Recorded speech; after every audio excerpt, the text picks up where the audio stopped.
하나님 말씀 함께 봉독하겠습니다. 요한계시록 2장 1절에서 7절입니다. 요한계시록 2장 1절에서 7절 말씀 저희들이 함께 한 목소리로 봉독하겠습니다. 에베소 교회의 사자에게 편지하라. 오른손에 있는 7뼈를 붙잡고 7 금 촛대 사이를 거니시는 이가 이르시되, 내가 내 행위와 수고와 내 인내를 알고 또 악한 자들을 용납하지 아니한 것과 자칭 사도라 하되 아닌 자들을 시험하여 그의 거짓된 것을 내가 드러낸 것과 또 내가 참고 내 이름을 위하여 견디고 게으르지 아니한 것을 아노라. 그러나 너를 책망할 것이 있나니 너의 처음 사랑을 버렸느니라. 그러므로 어디서 떨어졌는지를 생각하고 회개하여 처음 행위를 가지라. 만일 그리하지 아니하고 회개하지 아니하면 내가 내게 가서 내 촛대를 그 자리에서 옮기리라. 오직 내게 이것이 있으니 내가 니골라 당의 행위를 미워하는도다. 나도 이것을 미워하노라. 귀 있는 자는 성령이 교회들에게 하시는 말씀을 들을지어다. 이기는 그에게는 내가 하나님의 낙원에 있는 생명나무의 열매를 주어 먹게 하리라. 아멘. 저는 이제 앞으로 7주 동안 건강한 교회의 7가지 특성, 건강한 교회, 좋은 교회에는 어떠한 특성이 있는가, 그 7가지를 말씀에서 찾아보며 생각하는 시간을 갖게 됩니다. 하나님이 교회에 주시는 그 말씀을 듣는 것입니다. 우리 프라무스 교회가 더 건강하고 좋은 교회가 되기 위해서는 무엇이 필요한가? 이것을 말씀을 통해서 저희들이 깨닫는 시간이 되는데, 이 건강한 교회의 7가지 특성, 이것은 제가 생각해낸 것이 아니라 또 제가 원하는 것들을 여러분들에게 말씀드리는 것이 아니라 요한계시록 2장과 3장에 기록된 소아시아에 있는 7교회에 하나님께서 보내시는 편지, 그 편지 내용을 보면서 이 7가지 특성을 저희들이 발견하게 됩니다. 이 7가지 소아시아 교회에 하나님께서는 칭찬도 하시고 책망도 하셨습니다. 무엇을 칭찬하시는가?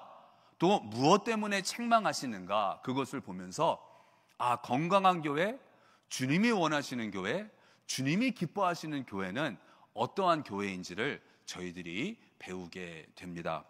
이 7가지 특성을 보면 이제 에베소 교회는 사랑, 서머나 교회는 충성, 버가모 교회는 회개, 두아디라 교회는 개선, 사대 교회는 리더십, 빌라델비아 교회는 감사, 라오디게아 교회는 열심입니다. 그래서 이 7가지를 갖추었을 때에 그 교회는 건강하고 좋은 교회가 되는 것입니다. 오늘은 먼저 에베소 교회 사랑입니다. 건강한 교회는 사랑이 있는 교회입니다. 좋은 교회는 사랑이 풍성한 교회입니다. 이 에베소 교회를 보니까 먼저 바른 믿음, 바른 신앙, 바른 신학이 있었습니다. 제대로 알고 제대로 믿은 교회입니다. 하나님이 에베소 교회를 칭찬하시는데요, 2절 후반에 자칭 사도라 하되 아닌 자들을 시험하여 그의 거짓된 것을 내가 드러낸 것과, 사도라고 하지만 사실은 사도가 아닌 거짓 교사들을, 거짓 선지자들을 에베소 교회에서는 분별할 수 있었던 것입니다. 말씀을 기준으로 분별력이 있었습니다. 제대로 믿었고 올바른 신앙을 가지고 있었습니다. 또 6절에는 내가 니골라 당의 행위를 미워하는도다. 이 니골라 당이 무엇인지 정확히 알 수는 없지만 한 가지 분명한 것은 하나님이 미워하시는 거예요. 하나님이 미워하시는 거니까 좋지 않은 것이겠죠. 니골라 당은 이단, 잘못된 가르침, 거짓 가르침이었던 것입니다. 그런데 그 니골라당을 에베소 교회는 미워했다는 것입니다. 용납하지 않고 받아들이지 아니하고, 그래서 이러한 영적 분별력이 있었고 올바른 신앙을 가지고 있었습니다. 에베소 교회는 또한 바른 실천, 아는 것뿐만이 아니라 아는 것을 실천하는 교회였습니다. 2절 전반에 내가 내 행위와 수고와 인내를 알고 또 악한 자들을 용납하지 아니한 것과, 그러니까 하나님께서 칭찬을 하시는데 내가 너의 행위를 안다, 너의 수고를 안다. 또 3절에 또 내가 참고 내 이름을 위하여 견디고 게으르지 아니한 것을 아노라. 게으르지 아니합니다. 그러니까 이 에베소 교회는 부지런한 교회, 열심히 있는 교회, 게으르지 아니한 교회, 올바른 신앙관을 가지고 또한 실천하는 그러한 좋은 교회였던 것입니다. 그런데 하나님께서 한 가지 책망을 하십니다. 그 책망이 무엇인가요? 4절 말씀인데 우리 4절 말씀 함께 읽겠습니다.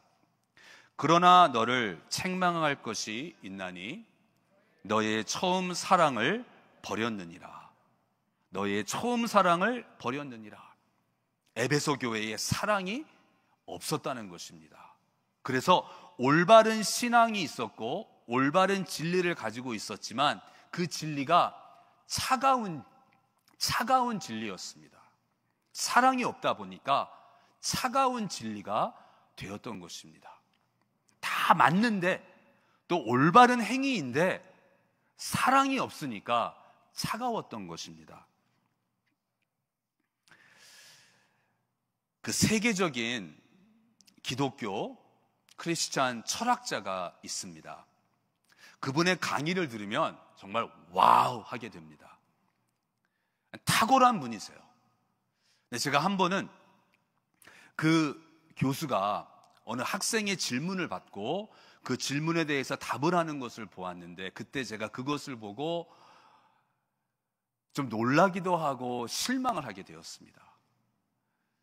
왜냐하면 그 답을 할 때에 그 학생에게 마치 그런 것도 모르냐? 그것도 질문이라고 하냐? 크리스찬 이러면서 그 정도의 기본적인 지식도 없느냐? 약간 그러한 뉘앙스였어요. 그래서 그 답, 그 내용은 너무나 정확하고 그 내용은 너무나 좋은 내용이었는데 그 내용을 말하는 그 학자, 그 교수의 그 마음이 너무나도 차갑게 느껴졌습니다. 그런데 그 학자의 스승이 계세요. 근데 그 스승은 아마 여러분 들어보셨을 거예요. 달라스 윌라드입니다. 달라스 윌라드 교수님은 이제 천국을 가셨는데 오랫동안 남가주에 있는 USC 대학에서 철학 교수였습니다. 이분은 하나님의 모략, 잊혀진 제자도 등 우리들에게 많이 알려진 책을 쓰셨고, 또한 영성이 깊으시고 또한 제자도 영성 훈련 이런 데에 아주 많은 사람들에게 존경을 받는 그러한 분이셨죠. 근데 제가 오래전에 이야기입니다. 제가 LA에 살고 있었을 때, 평신도였을 때에 제가 다니던 교회에 이엠 목사님과 함께 그 달라스 윌라드 목사님을 저녁 식사를 초대를 한 적이 있어요. 근데 여러분, 이 달라스 윌라드 교수님은 세계적인 분이세요. 근데 저랑 저 이엠 목사님은 그냥 코리아타운에 있는 한인교회, 그냥 우리는 그냥 노바디죠. 그런데 우리의 초청을 받아주시더라고요. 식사 같이 하겠다고. 그래서 그분을 모시고 이제 저희 그 당시에 이제 LA 코리아타운을 아시는 분들, 코리아타운의 심장이라고 할 수 있는 올림픽과 범원 거리에 있는 영국 중국 식당으로 이분을 모시고 갔어요. 그리고 중국 식당 간 것도 괜찮아요. 그럼 중국 식당에 가서 이렇게 요리를 시켜드리고, 여러분이라면 그렇게 하셨겠죠. 이렇게 귀한 분을 모신다면 중국 식당으로 가면 뭐 코스나 이렇게 요리를 시켜드려줬겠죠. 근데 저랑 그 이엠 목사님은 이 달라스 윌라드 교수님에게 뭐를 대접을 했을까요? 짬뽕. 근데 땀을 뻘뻘 흘리면서 그 짬뽕을 드시는 거예요. 그러면서 매운데? 맛있네요. 그러시면서 대화를 하는데 얼마나 따뜻하게, 정말 막 사랑이 느껴지는 거예요. 이 어마어마하게 존경하는 분인데, 막 세계적인 분인데, 우리에게 관심을 가져주시고, 그렇게 막 급하게 막 빨리 식사하고 일하는 거 그러는 것도 아니고, 그냥 아주 그냥 시간적 여유를 가지시면서 급하지도 않게 질문도 하시고, 또 우리 질문하는 거 답도 해주시고, 그래서 그 사랑을 느꼈던 거예요. 그래서 제가 그때 이 두 분 다 스승과 제자 다 탁월한 분이세요. 뭐 지식, 학문적으로 따진다면 탑입니다, 탑. 그런데 한 분은 이렇게 사랑이 있고, 한 분은 탁월하고 똑똑한데 차갑고, 제가 그거를 느낀 거예요. 그래서 에베소 교회가 그랬던 거예요. 사랑이 없는 좀 차가웠던 교회 같아요. 그래서 주님께서 우리 프라무스 교회에 주시는 말씀은 사랑하라는 것입니다. 사랑이 필요하다는 거죠. 우리 프라무스 교회가 사랑이 많은 교회, 따뜻한 교회가 되기를 주님의 이름으로 축원합니다. 우리는 왜 사랑을 해야 되나요? 주님께서 명령하셨기 때문입니다. 주님의 계명이기 때문입니다. 요한복음 13장 34절 35절 함께 읽겠습니다. 새 계명을 너희에게 주노니 서로 사랑하라. 내가 너희를 사랑한 것 같이 너희도 서로 사랑하라. 너희가 서로 사랑하면 이로써 모든 사람이 너희가 내 제자인 줄 알리라. 주님께서 계명을 주시는데 서로 사랑하라. 어떻게요? 내가 너희를 사랑한 것 같이. 주님이 제자들을 어떻게 사랑하셨나요? 이 요한복음 13장 앞부분에 보면 예수님이 제자들의 발을 씻겨주십니다. 그렇게 사랑하신 것처럼 너희들도 서로의 발을 씻겨주는, 다시 말하면 겸손하게 서로를 사랑하라 말씀을 하시면서, 이렇게 서로 사랑하면 모든 사람들이 너희들이 내 제자인 줄 알리라 그러세요. 그러니까 여러분, 최고의 전도 방법은 우리가 서로 사랑하는 것입니다. 교회에 여러 프로그램이 있고 또 특별한 행사도 있어요. 다 필요하고 유익한 것입니다. 그런데 뭐니 해도 가장 좋은 전도 방법은, 가장 좋은 전도 프로그램은 저와 여러분이 프라무스 교회 안에 있는 공동체 안에 있는 저와 여러분이 서로 사랑하는 거예요. 그럼 우리가 서로 사랑하는 것을 보고 사람들이 관심을 갖게 되고 예수님에게도 관심을 갖게 되고, 그래서 모든 사람들이 서로 사랑하는 것을 보면서 예수님의 제자이구나, 예수님을 믿는다는 것은 저러한 것이구나, 이거를 보게 되는 거죠. 그러니까 우리는 서로 사랑하면 되는 거예요.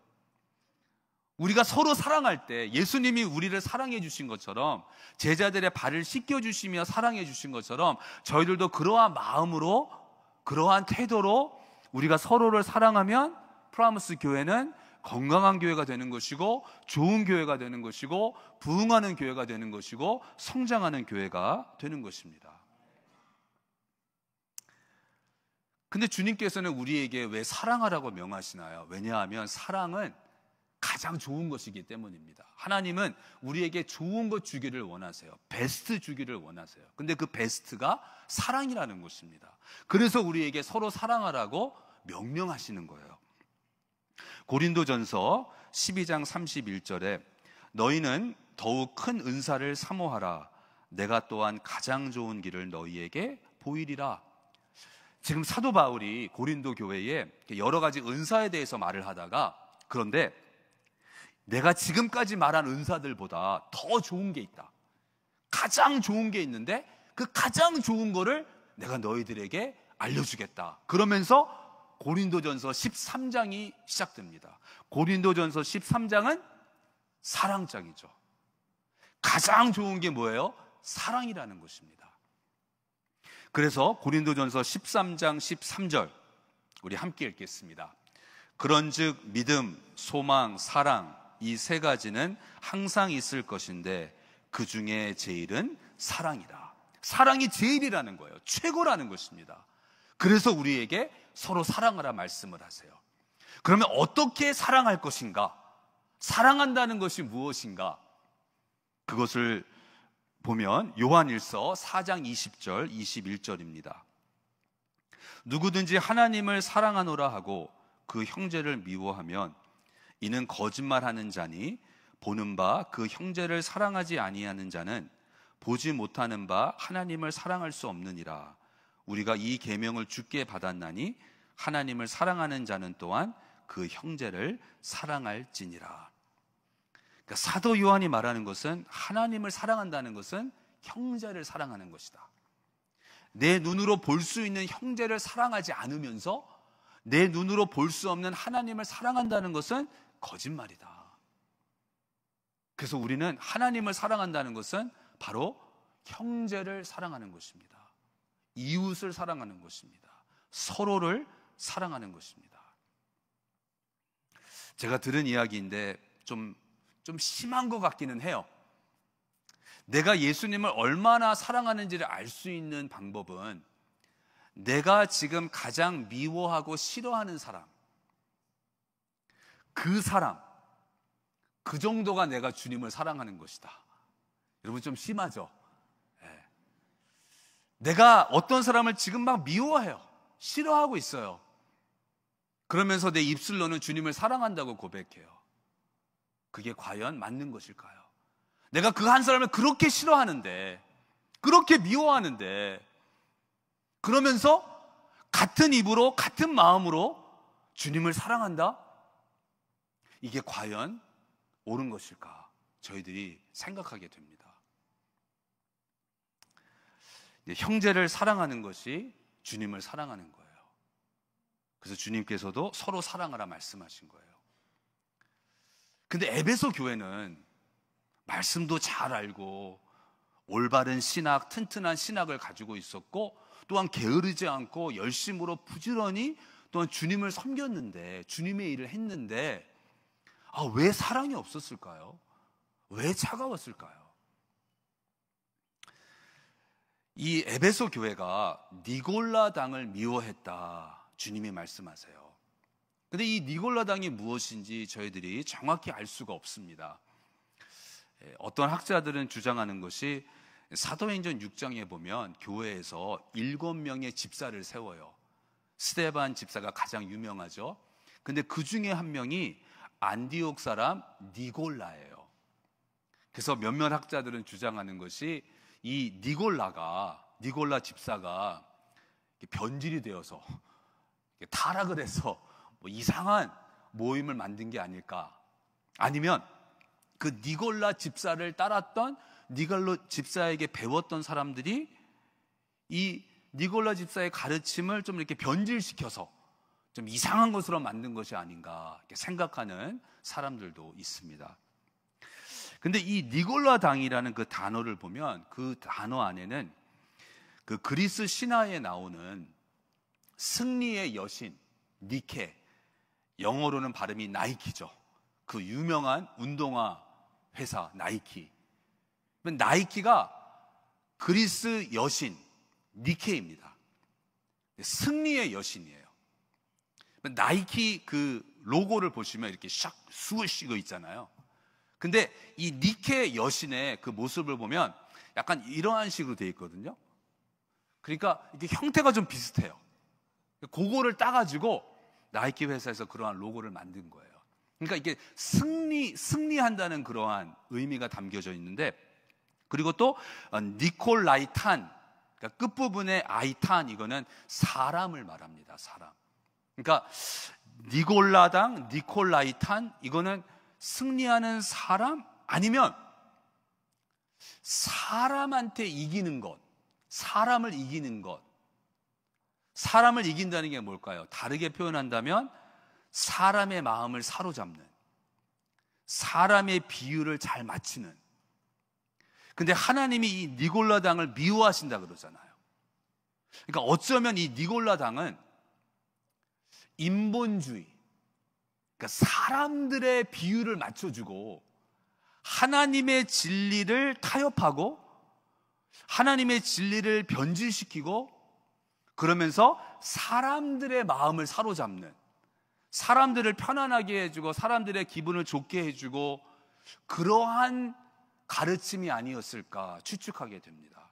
만약에 그런 것이라면 에베소 교회는 그러한 가르침, 그러한 모임을 미워했다는 거예요. 그러니까 에베소 교회는 우리는 인본주의가 되면 안 된다, 우리는 하나님을 따라야 된다, 우리는 사람의 눈치를 보는 것이 아니다, 우리가 하나님의 일을 할 때에는 사람을 기쁘게 하려고 하는 것이 아니라 사람의 마음에 만족을 주기 위해서 하는 것이 아니라 우리는 하나님을 위해서 일하는 것이다. 그러다 보니까 그러한 과정에서 어쩌면 사람들에게 좀 차갑게 대하는, 사람들과 좀 멀리하게 되는 그러한 부작용이 일어난 것이 아닐까 생각하게 됩니다.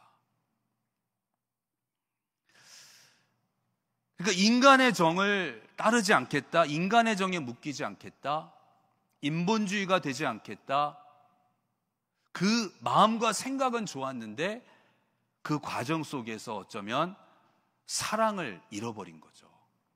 사람을 사랑하지 않게 되는, 사랑이 없어지는 그러한 결과가 나온 것입니다.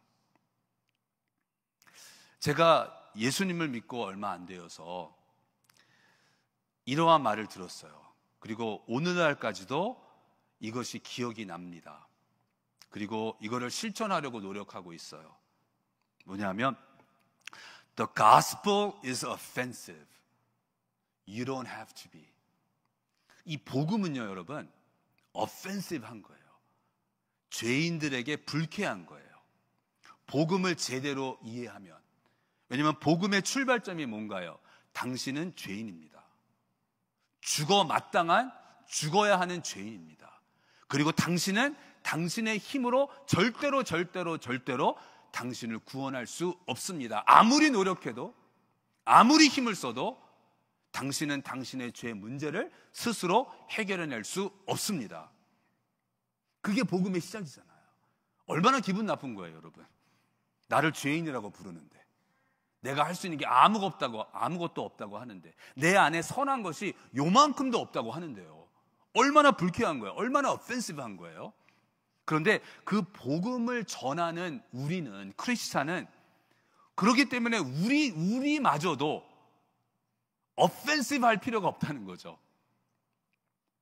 우리에게는 이렇게 상당히 offensive 할 수 있는 복음이 있습니다. 근데 이 복음대로 살고 복음을 실천하고 복음을 전할 때에 저와 여러분은 상대방에게 일부러 막 불쾌하게 하는, 무례하게 행동하는, 그렇게 해서는 안 된다는 것이죠. 아마 이 부분에서 에베소 교회가 좀 실수를 한 것 같습니다. 그래서 우리 프라무스 교회가 올바른 지식과 올바른 실천, 그것뿐만이 아니라 정말 사랑이 있는 교회가 되기 위해서는 이러한 부분, 작은 디테일에 저희들이 좀 신경을 써야 되는 것 같아요. 우리들도 에베소 교회처럼 우리 인본주의 멀리하고 싶습니다. 그렇죠? 인간의 정에 막 얽매이고 싶지 않아요. 하나님이 우선이니까요. 그런데 그 과정 속에서 혹시라도 우리가 너무 차가워졌다면, 너무 비인간적이 되었다면, 그래서 서로를 사랑하지 못했다면, 또한 서로에게 사랑을 표현하지 못했다면, 그러면 프라무스 교회는 좀 차가워질 수밖에 없겠죠. 자, 그래서 이제 저와 여러분은 서로를 사랑해야 돼요. 이 한 가지를 해야 됩니다. 사랑한다는 게 뭘까? 너무 광범위하죠, 여러분.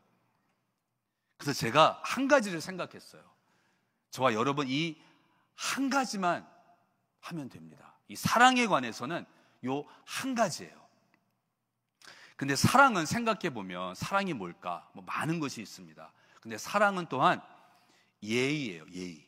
예의를 지켜주는 것. 매너가 있는 것입니다. 예수님이 이제 제자들의 발을 씻겨주시는데, 요한복음 13장 4절에 저녁 잡수시던 자리에서 일어나 겉옷을 벗고 수건을 가져다가 허리에 두르시고 이제 옷을 벗으시고 수건을 두르시고 제자들의 발을 씻겨주시는 거예요. 그러니까 12명의 제자들의 발을 씻기셨으니까 땀이 많이 흘리셨을 거예요. 제자들의 발을 다 씻기고 난 후에 요한복음 13장 12절에 그들의 발을 씻으신 후에 옷을 입으시고 다시 앉아 그들에게 이르시되, 많이 덥고 땀이 났을 텐데 예수님께서 다시 옷을 입으세요. 그리고 제자들에게 말씀하세요. 제자들에게 예의를 지켜주시는 거예요. 그런데 예수님이 부활하시고 베드로와 몇몇 제자들이 또 고기를 잡으러 가요. 밤새도록 수고했는데 고기를 잡지 못했어요. 아침이 되어서 다시 육지로 돌아오는데 거기에 예수님이 서 계시는 거예요. 처음에는 예수님을 알아보지 못했어요. 그랬다가 사도 요한이 예수님을 알아보게 돼요. 그래서 예수님이다 그러니까 이제 베드로의 반응이 무엇이었냐 하면 요한복음 21장 7절입니다. 우리 함께 읽겠습니다. 예수께서 사랑하시는 그 제자가 베드로에게 이르되 주님이시라 하니 시몬 베드로가 벗고 있다가 주님이라 하는 말을 듣고 겉옷을 두른 후에 바다로 뛰어내리더라. 이 베드로가 예수님이다 그 소리를 듣고 성격이 급하니까요, 그냥 바다에 뛰어들어서 이제 수영을 해서 빨리 예수님한테 가려고 하는 거예요. 그런데 지금 밤새도록 고기를 잡으려고 일을 했죠. 그래서 옷을 벗고 있었던 상태예요. 그리고 이제 바다로 뛰어들어가는데 옷을 입고 겉옷을 입고 바다에 뛰어들어간 거예요. 옷을 입고 있다가도 바다에 뛰어들어가려면 옷을 벗잖아요. 그런데 베드로는 반대였던 거예요. 아마 베드로가 그 예수님께서 제자들의 발을 씻겨주셨을 때, 그리고 나서 다시 옷을 입으시고 제자들에게 가르치셨을 때 그게 되게 감동이었던 것 같아. 아주 인상적이었었나 봐요. 그래서 기억에 남았던 거예요. 그래서 이제 예수님을 보러 가는데 이제 베드로가 예의를 지키려고 예수님이 해주신 것처럼 겉옷을 입고 바다에 뛰어들어서 예수님한테 간 거예요. 그러니까 사랑은 이렇게 예의를 지키는 것입니다. 예의를 지킬 때에 이제 이거는 저희들이 아주 구체적으로 실질적으로 할 수 있는 것입니다. 여러분, 이 한 가지 하면 돼요. 뭐냐면 서로에게 인사를 잘하는 거예요. 또 인사를 할 때 밝은 얼굴로, 웃는 얼굴로 반갑게 인사하는 것입니다. 그러면 그 사랑을 느낄 수가 있는 거예요. 교회에서 내가 모르는 사람이에요. 또 요 근래에 새로 오신 분들이 많기 때문에 어쩌면 서로 모르죠. 그러니까 모르는 사람이어도 이렇게 눈이 마주치거나 이렇게 얼굴을 보게 되면 이렇게 반갑게 인사하는 거예요. 근데 저희들은 이렇게 얼굴 표정이 이렇게 가끔 그런 적이 있으시죠, 여러분. 사진 찍는 줄 몰랐는데 사진을 찍었어. 그때 내 얼굴을 보니까 마치 성난 사람 같아. 근데 그때 나 성나지도 않았고 화가 나지도 않았는데 이상하게 얼굴 표정이 그래요. 저희들의 얼굴 표정이 그냥 가만히 있으면 막 화난 사람 같고 뭔가 언짢은 것 같고. 예. 운전면허증 사진, 주여, 제 운전면허증 사진 아무한테도 보여줄 수 없어요. 이건 완전히 그 용의자 수배, 완전 범죄자 그 얼굴이에요. 근데 그 사진 찍을 때 저는 그래도 운전면허증 사진이니까 또 너무 막 가볍게 웃으면 안 되겠다 싶어서 그냥 이렇게 무표정, 근데 뭐 화나지도 않았고 마음 좋았거든요. 근데 그 사진을 보니까 이거 완전히 막 범죄자 얼굴인 거예요. 저희들이 그래요, 여러분. 그렇기 때문에 일부러 웃어야 돼요. 실험을 했다고 합니다. 저희 얼굴에는 많은 근육이 있잖아요. 근데 웃을 때 사용되는 근육이 있고, 울 때, 슬퍼서 울 때 많이 사용되는 근육이 있고, 화를 낼 때 또 많이 사용되는 근육이 있고 그렇다는 거예요. 그래서 이제 실험을 한 거예요. 이 웃을 때 사용하는 근육을 어떠한 기계를 가지고 막 자극을 준 거예요. 거기에다가, 그 근육에다가. 그랬더니 뭐 신나는 일, 좋은 일 없는데 그 근육을 자극시켰더니 그 사람이 막 기뻐지더라는 거예요. 또 울을 때, 슬퍼서 울을 때 사용하는 근육을 자극시켰더니 나쁜 일이 없는데 마음이 괜히 울적해지고 슬퍼졌다는 거예요. 또 화를 낼 때 사용하는 근육을 자극했더니 화낼 일이 없는데 막 기분이 나빠지고 불쾌해지고 화가 났다는 거예요. 뭐 알아요. 저도 어떤 때는 누구를 보면 정말 웃을 마음 안 나와요. 웃고 싶지 않아요. 그런데 웃으면 시간이 지나면서 정말 마음이 그렇게 돼요. 어떤 모임을 갈 때 저는 이렇게 마음에 무장을 하고 가야 되는 모임이 있어요. 여러분들도 그러시죠? 무슨 말인지 아시죠? 그때 아주 각오를 하고 가요. 그러면 그 모임에 가서는 그냥 막 웃으면서 있어요. 말할 때도 그냥 웃으면서. 그러면 막 수월해져요. 되게 좀 힘들고 어려운 그러한 모임일 수 있는데 그냥 이렇게 웃으면서 있으면 마음도 좋아지고 훨씬 수월해지는 거예요. 이렇게 사랑은 이렇게 막 느낄 수가 있는 것입니다. 보지 못하고 듣지 못하고 말하지 못하는 헬렌 켈러의 가정교사였던 앤 설리반 선생님이 이제 이 헬렌 켈러에게 이 인식 능력과 표현 능력을 키워주기 위해서, 근데 보지 못하고 듣지 못하니까 이제 만지면서, 무엇을 만지게 하면서 이거를 만졌을 때 느낌이 어떠한지 이제 그렇게 가르치는 거예요. 그래서 예를 들면 돌멩이를 만져요. 돌멩이를 만지면 딱딱하죠? 차갑죠? 그러니까 이게 돌멩이야. 돌멩이는 딱딱한 거야. 딱딱하다는 것은 이러한 느낌이야. 이렇게 가르친 거예요. 근데 이제 문제는 좀 추상적인 단어를 가르쳐야 되는데, 예를 들면 사랑. 이 사랑을 어떻게 설명하냐고요. 사랑을 이렇게 뭐 만질 수 있는 게 아니잖아요. 뭐 이렇게 feel 할 수 있는 게 아닌데. 그래서 이 앤 설리반 선생님이 이렇게 이거 사랑을 이렇게 어떻게 가르치지? 어떻게 설명하지 고민하고 있는데 그때 헬렌 켈러가 그랬다는 거예요.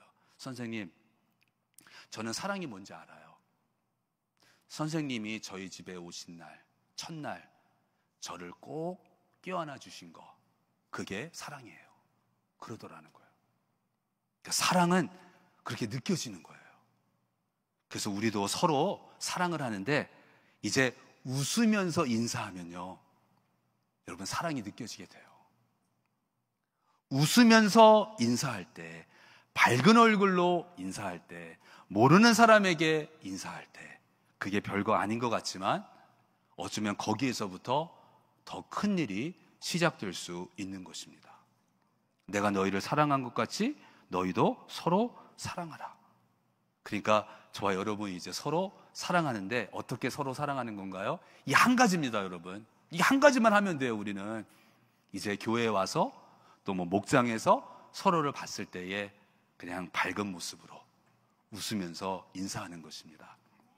우리 옆에 계신 분들과 한번 연습 좀 해볼까요? 가장 여러분 이렇게 밝은 얼굴로 옆에 계신 분들을 바라보시면서 사랑해보도록 할게요. 네. 사랑해보도록 할게요. 네. 이게 하면 할수록 더 여러분 수월해지고, 지금 너무너무 막 어색한 분들도 계시죠. 예. 근데 이게 하면 할수록 점점 괜찮아져요. 그래서 우리는 건강한 교회가 되기 위해서 이 한 가지를 할 것입니다. 아멘. 네.